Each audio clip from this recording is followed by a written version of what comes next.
نام ګل فراز خپله لکه کیکټان چې کوم ټرای کوم هر سړی مې پیژني لکه ما کور ورته مسله د دې بیماري شوګر ده بلډ پریشر ده معده ده مسلې ډېرې ورته روزګار مې نشته ښه مزدوري د مزدوري چې خو زه خالي دا کور وښورم ځکه چې نوره داسې هغه مې نشته بیماري ډېره زیاته تقریبا میاشتې خو د 18 خالي دي ته زه دا بلډ پریشر او معدې دغه ګولۍ راځي چې نورې مسلې ډېرې ورته پیش کېږي ما خو نور هغه څه نه خاص دغه صرف یو لاس مزدوري دا کړی دي کوي یا کړی نه وي پکې نور داسې خاص هغه د خو بیماران مسله ډېره زیاته یې شته ما خپله دا اپیله ده اوس رسیانو چوکي ما دغه نه اپیله چې یاره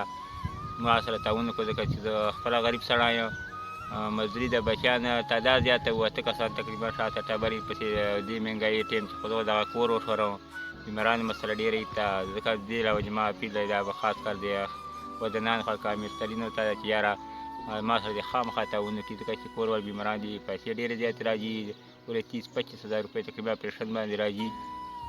ما اپیل دی د خپلو مجارانو دوستانو ته چې یاره خاص کار تعاون سره وکړي نو ډېره مهرباني ومه